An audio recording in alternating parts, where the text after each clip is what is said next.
Moja prva ljubav, ne znam više ni koji je deo, da ne lupetaram, stalno sam nešto kaskala sa tim delovima, ali nebitno.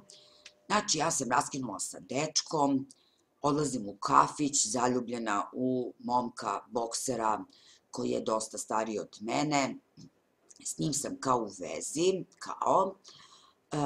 on je fin prema meni, poklanja mi pažnju, ja se osjećam da sam kraljica ovog sveta, ali to ne traje dugo.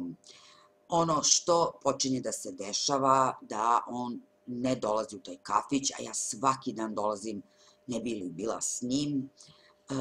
On kad se pojavi, onda odjedanput ne poklanja mi pažnju uopšte, bude kratko, mene sramota da mu priđem, a kao u vezi smo, ode kući, počinju da dolaze ti neki momci koji govore si ti normalna, ne znaš s kim si u vezi, on je ovakav, onakav, a mene je to sve privlačilo tako to što je neobično, zato što je to sad sve drugačije.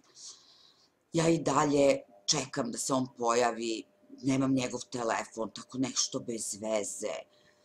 Bukvalno, kad je njemu ćef da bude sa mnom, on je prijatan, kad mu nije, nije.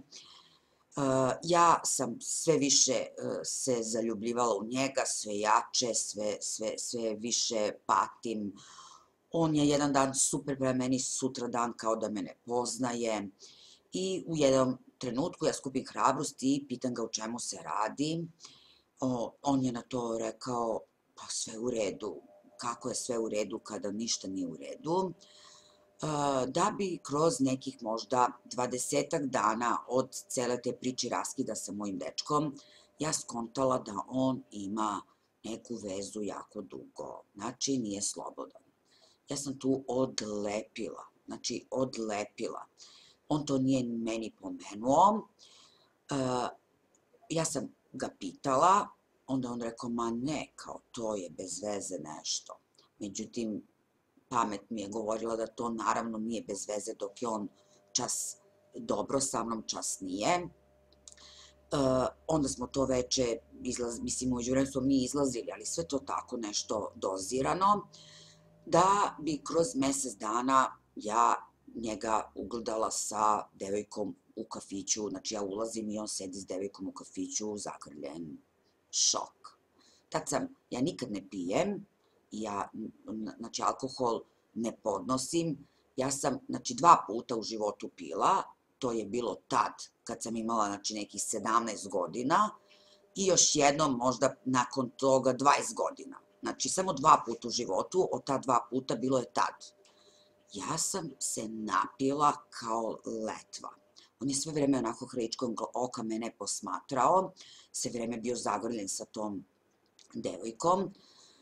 Ja sam bila pijana mortus. Ovi su tu neki mladići koji su bili oko mene, koji su me muvali pre toga, rekli, eto, sam ti rekao da on nije za tebe, da ne znam, džaba, ja sam bila gotova pečena.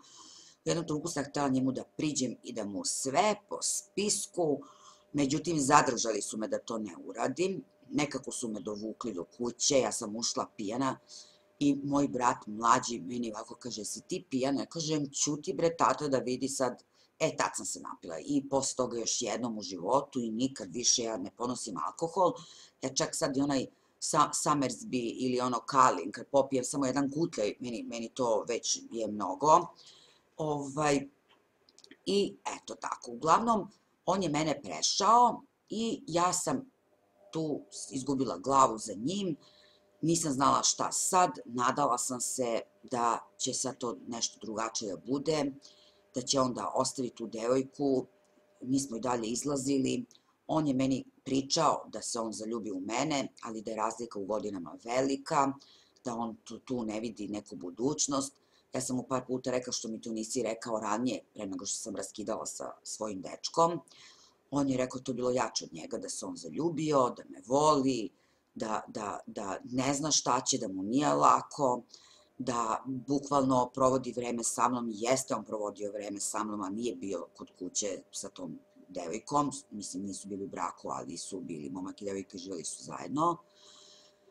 Ja sam ušla u tu priču tako, bez veze. Sve više su me ogovarali svi. društvo, ali ja zaista to nisam znala. Morala sam da podnesem da me ogovaraju, morala sam da podnesem da ga imam dozirano, morala sam da podnesem sve te poglede, ušla u taj začarani krug, pokajala se što se raskinula s mojim dečkom, ali povratka nije bilo. I u jednom trenutku on je dolazio u kafić i dalje je on je čak jedan put došao sa svojom devojkom, gde je njoj rekao, pogledaj ovu malu kako je lepa. Ona je rekla da, kao su, a meni se okrenula prostorija. Ja sam onda shvatila da od toga nema ništa, 5 dana ga nema, onda 6. dan ga vidim i ja sam tu baš rešila da prestanem da dolazim u kafić. I nije me bilo na nedelju dana, on je mene zvao telefonom, rekao gde sam, šta sam, zašto ne dolazim, da mu je teško, da mu nedostajem i tako. I ajde ja opet dođem tamo u kafić jer ljubav je ljubav. Međutim, tamo su počeli da mi prilazi, da mi govore kako je pričao kao ma kakva ja, kao ma jok, to je samo bez veze. Uglavnom bio je dupljak, to je ono što sam rekao, nemojte biti dupljaci.